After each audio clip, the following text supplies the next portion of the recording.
Hello everybody, welcome to another episode of Brick Buzz. Today we're going to discuss about mortgage. So Mr. Asim, can you tell us a little bit like what should a first buyer keep in mind, like a first time buyer keep in mind while applying for a mortgage? Thank you. The mortgages, it's a very simple process in UAE. It used to be a bit complicated back in the days, but over a period of time, Dubai Land Department, the financial sector in Dubai, which are the banks, Yes. the central bank, everybody came in together and simplified the process for the first-time buyers especially. Okay. So for a first-time buyer, they can get up to 80% of the value of the property, Okay. and they can get from bank loan, like for the mortgages.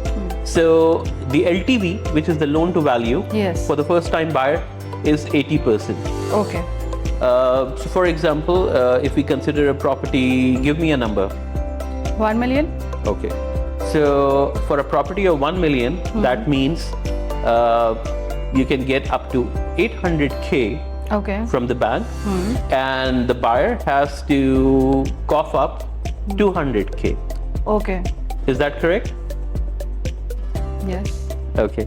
Now let's take a practical scenario. Practically, on paper, this is actually what happens. But if you talk about practical scenarios, and you and I have encountered a lot of practical Yes, scenarios. That's true. There are certain things that the first-time buyer has to be cognizant about, and they have to be very sure about. Okay. The first thing are the associated charges.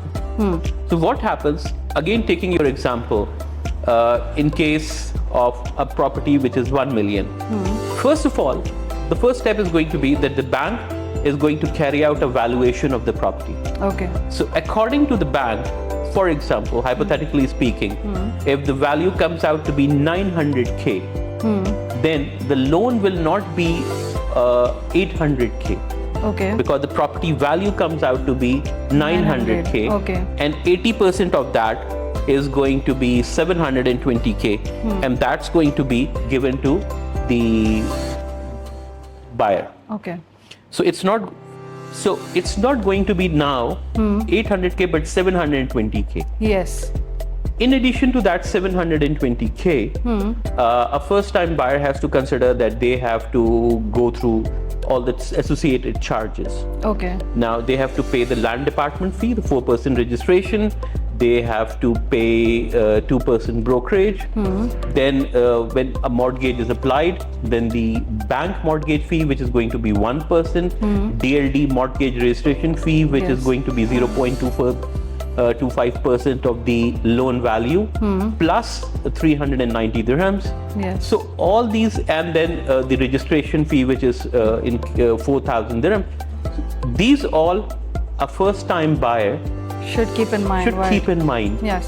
So in honesty, what happens is that if you take around 7 to 8% of these charges, which again come out to be for a million, 80K, combined with the 270K addition. Okay. So it's going to be around 350K, They have to put additional. roughly, Okay. that a first-time buyer has to cater for.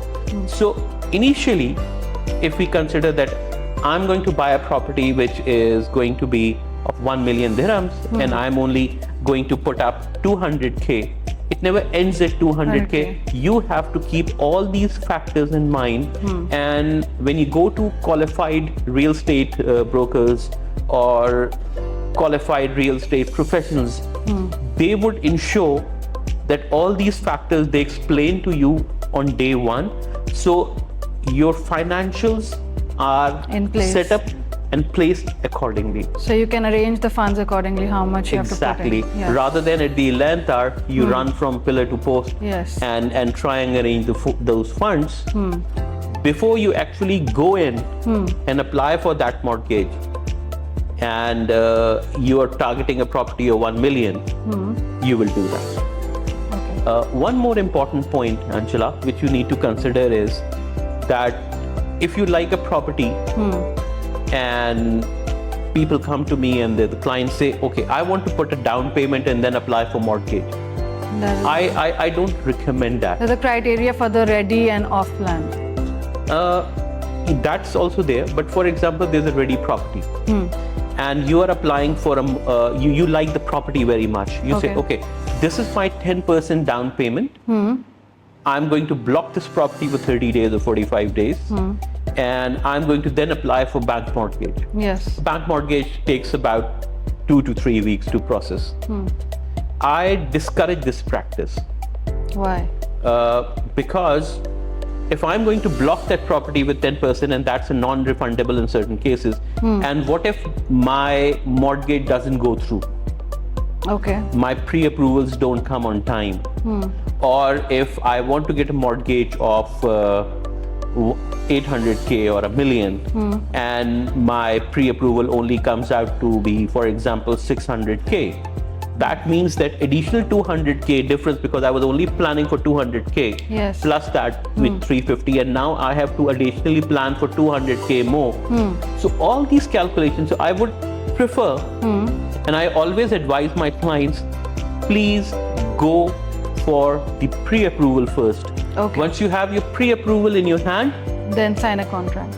Then sign the contract, because then you are very clear of the financial liabilities that you have to incur. Yes. And the bank has to incur. Okay. So all those things have to be, these are minor details. I wouldn't say minor details, but these are very important details rather. And those details have to be catered for. And when you work with seasoned professionals, yes, they would ensure that these all are catered for, these are in place before you actually go ahead and buy something. Hope that clarifies the basics. Yes. One more question. So the off-plan and ready properties at off-plan also can we apply in the initial stage or not? No. The off-plan property, there's a payment plan. Yes. Once the property, now for example, consider a property that has a payment plan of 40 to 60. 40% during construction and 60% on handover, or 50% and 50% during construction and 50% on handover. So when the property is being handed over, that means that the property is now ready. Okay. If the property is ready, then you can actually go ahead and apply for a pre-approval on that, and you can get a mortgage on the ready properties. Okay, all right. Yes, I think that clarifies about the mortgage. Thank you for the insightful information. Most Thank you welcome. all for watching, and see you in the next episode.